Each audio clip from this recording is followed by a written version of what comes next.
Hey folks, and welcome to the latest installment of Dave's Impressions. This time around, Death Stranding. Remember when the game came out in 2019 and we all thought the idea of people staying isolated in their homes and having to rely on delivery men to brave the hostile outside world was ridiculous? 2020 sure showed us. I mean, Death Stranding is still plenty ridiculous. It is a Hideo Kojima game after all, but not for those specific reasons. These impressions were taken from playing the game for around 5 hours. Enjoy! Death Stranding is about connection, specifically about reconnecting America after a cataclysm. The player is thrown into a world where the barrier between the living and the dead is permeable, where rain accelerates time on all it touches, where if the invisible phantoms known as BTs grab a human, or if a dead body is not incinerated, it can trigger a nuclear explosion. To see these BTs, the player uses a BB, a baby not yet born, straddling both worlds. Our protagonist is Sam Porter Bridges, son of the first and last female president of the United States. She asks her son to help reconnect America through the chiral network, so everyone stuck in underground bunkers across the land can form a sense of community.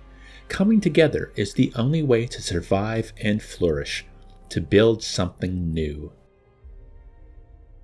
Sam is a delivery man. As folks cannot leave their homes due to the timefall and the threat of BTs, it's up to the porters to make sure people get the goods they need. Sam can only carry so much, at least at first, and the land is littered with a cargo of failed porters, their packages waiting for someone to deliver them. Doing so will garner more likes. Likes are a currency. The player can construct ladders, rope climbing anchors, bridges, and more. These structures help to traverse the land and can show up in other people's games. The greatest joy in my time playing Death Stranding was traveling through hell to connect someone to the chiral network, and then once they were connected, seeing all the shortcuts other players had left to make my job easier. It left a deep sense of gratitude. The gameplay is all about traversing the landscape and managing mass. Can the player keep their balance if they're carrying too much? Can they avoid BTs? Can they manage their stamina? What's the best path to take? Wandering this desolate and hostile land can be lonely and frustrating. It's why it felt good when I reached a new destination, to be able to connect with others, to see I'm not alone. Other players have been struggling too, and they've left their mark on the world. It's less lonely when you know everyone is experiencing similar hardships. The landscape is a highlight. It may not feel it when trying to get from point A to point B, but every now and then the camera will pull back and a track from the group Low Roar will start playing. It's calming, peaceful. It's a break from the hardships of the world, like when Sam rests in his private room. Now, I've been excited to play Death Stranding for a while because I love the Metal Gear Solid series. Death Stranding shares similarities. An overabundance of cutscenes and codec conversations explaining everything in excruciating detail, for instance.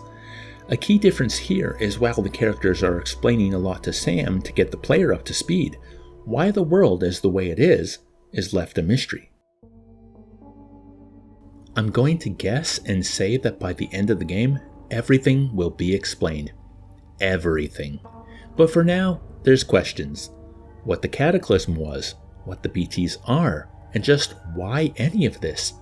It's a bizarre setting for any type of game, let alone delivering packages through hostile lands. It's fascinating something this strange was allowed to have the budget it did, and it's not without its frustrations. The gratitude I felt once I connected a destination to the network and saw what all the other players had built, well, one reason it's powerful is due to how difficult it can be to get there in the first place.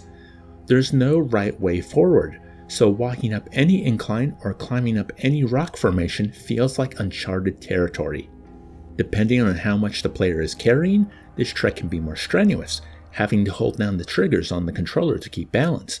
It is isolating, being in the middle of this vast expanse with no one else around at the mercy of the elements, and the BTs are ruthless. I couldn't find a weak point in where they patrol. There was never a safe spot to catch my breath. One always found me, and sometimes more than one.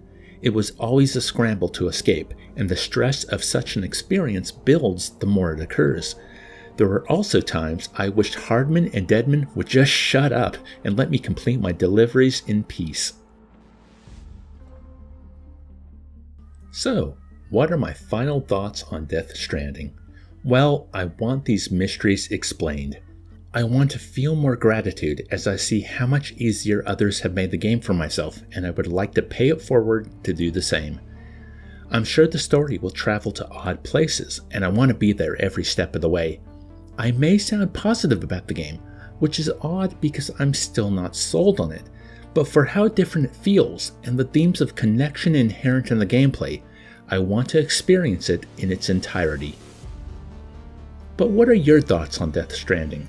I would love for you to tell me down in the comments.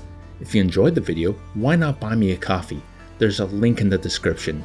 If you would like to help me out in other ways, please give the video a like or subscribe if you haven't already. Until next time, I hope you're all having a wonderful day.